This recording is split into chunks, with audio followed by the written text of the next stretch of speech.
Hello everyone. So today we are going to do Leetcode contest questions. Basically, today we will be discussing the three Leetcode contest questions. The first one is the easy level question. Easy level simply here it would be like that we could simply do it by using brute force because the constraint of these questions are simply not much higher. So even if three loops are also used in this question, then also it will be easily solvable. So now let's check that what the question says. So in this question, what we are required is we are simply required to make a three-digit even number, right? With all the numbers which are given here, and as we are required to make a three-digit even number, so surely the number should be like this, where it is the last digit is simply divisible by 2. Basically, the whole number is divisible by 2. Then it shouldn't have any trailing 0, right? So these are the two conditions which are required for making it a three-digit even number. Now comes the next part, that how we can do this thing, because we are given with this array and we are required to simply store all the possible numbers which could be formed, right? So for doing that, we can simply use a map, and while using that map, we will simply store the frequency of each digit in that particular map, and then we could use one more map which will simply check the numbers from the range, because the length of the digits could be 100, right? And that simply means that we could at length of it will be 100, and here digits are also till 9, right? And we are required to form a three-digit number only, and the highest three-digit number is 999, right? And the lowest three-digit number is 100. So that's why we could simply check all the numbers in this particular range and then check that does the frequency of these digits match with the frequency of the numbers which are available to us, means which are there in our input, right? So after that only we would be easily able to check that yes, we can simply solve this, return this particular answer. So this is how we can do. So before moving ahead, let me explain you the algorithm, then we'll go towards its coding part. So regarding its uh, okay, so regarding its algorithm, we can simply check that. Right. So regarding its algorithm, first we are required to make an unordered map. Earlier I was saying about the map, but map in that we will be simply having digits which would be in sorted order, right? So regarding that, it will take time complexity of log n also extra. Means total time complexity contribution would be n log n for storing in a map. So reducing that time complexity, as we don't require the numbers to be stored in sorted order, an ordered form will also be usable. So that's why now we would be using unordered map, and this unordered map will be contributing to a time complexity of order n, and we will be simply easily able to store all the available digits in this unordered map. Now the next step would be to store all the available digits which are provided to us by input array, right? That is this particular 0, 1, 0, 2, which was given us as input array. So we will be simply storing all this in this available digits unordered map. In this, we would be having 0 and its frequency, then 1, its frequency, then 2 and its frequency, right? So now all our digits with its frequency is simply stored in this unordered map, right? Now comes the next part. The main thing which we would be doing. Now we are having this. We will be simply running a loop for from 100 to 999. Because of this, we would be easily able to eliminate the condition of trailing 0. This eliminates the trailing 0 condition, right, as per the question.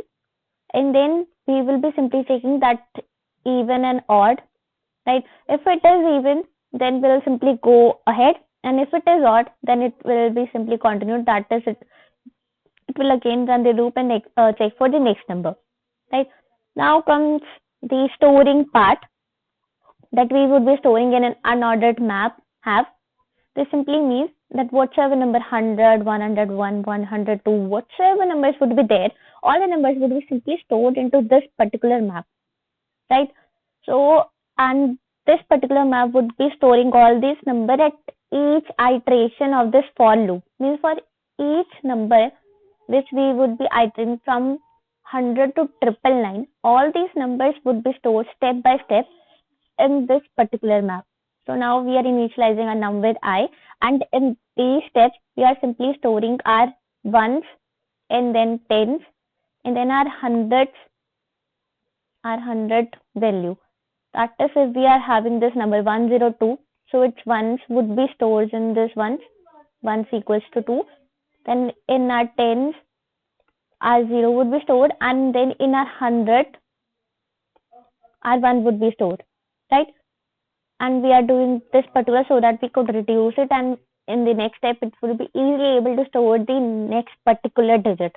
So now we are easily able to get our variables, and then we are here to store the frequencies of all these variables in our have map. Now the frequency would easily be able to store, right? When 102 is there, then 102 with its frequency 1 would be stored in the have map, unordered map, right? Then we are having this check function. If this check function simply returns true, what we are checking here is, we are checking that if 102 is also present in our available digit map, right? So if it is present, then it will return true, right? And when it will return true, then we will simply store that particular number in our answer. That's why we are doing this in place back of I. Then I have written this, and then I will be writing this check function. Basically, this check function would be written in the before using this check function, right? So I would be writing this check function like this, that it return type would be boolean, because we are required to check that if it is present or not, and in that we will be simply passing required and available. Both of the maps, required will be having the value of have, and available would be having the value of the input digits, right? So we will simply check that for the pair of digit and frequency in this required map, if available of digit. Basically, this input map, if available digit is less than frequency, that is frequency which is being present in this required map, if it is less than, then we'll simply return false, else we'll return true. This will simply help us to check that if that particular number is present in our input or not. Then at the end, we'll simply return our answer. So this is all about this algorithm. So now comes the part of coding implementation, that how we will implement this. So here I have taken this answer vector.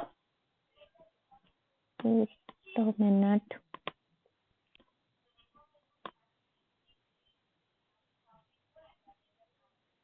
So here I have taken this answer vector, first returning our vector of end answer. Then I have taken one unordered map where I would be storing these input digits in this, and here I am storing all of them. Then I have made this lambda function, and in this lambda function, what I am doing is, this auto will be simply returning a boolean value, that is true or false, right? And in this and, I am passing all the values which are being here by reference, that is, first I am passing as the parameter this required value only. This required would be having the have as the passing value, means as the parameter, right? But we are also required with this available map, but it is not being passed in this particular, right? So that's why it was already being declared here, and then also it was filled up here, right? So that's why I've used this and, so that all the values which are here could be passed by reference and we can simply use it, right? So that's why I have uh, I have simply used and in this capture column, and then for parameters I have simply passed this required by reference, and it is an unordered map which is having pair of digit and frequency. So I have used if for auto, that is the pair digit comma frequency in require. Basically, if I could simply split it out, then I would have used it like this, that pair of n comment of x in required, then n digit equals to x dot first, then frequency equals to x dot second. So rather than using these three steps, I have simply used all these three steps in just one step by doing this auto digit comma frequency in required, and then I have checked that if available map, which is here, if the corresponding digit, if its frequency, because whatsoever digit we would be storing, its frequency would be there, because digit is here key and frequency is the value, right?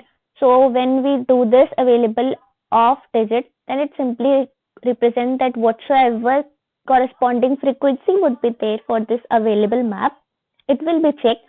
If that frequency is simply less than the given frequency, right, then we simply need to return false, because it will simply reflect that the frequencies are not matching, and that might be the case that if that digit is already not present in that particular map, or it would be having some less value than the frequency which we are storing in our hash map, right? So that's why we are simply returning false, and then at the end we are returning true. So this is how I made this lambda function here. Now comes our main question. So in this main, what we are doing is we are simply traversing from 100 to 999, right? And because we are traversing from 100 to 999, so all the case of trailing zero is completely eliminated. Then we are checking that if the number is even or odd. If it is even, then we'll simply proceed in this. Now we are at every moment we are initializing our map, right? We are initializing our map have, and then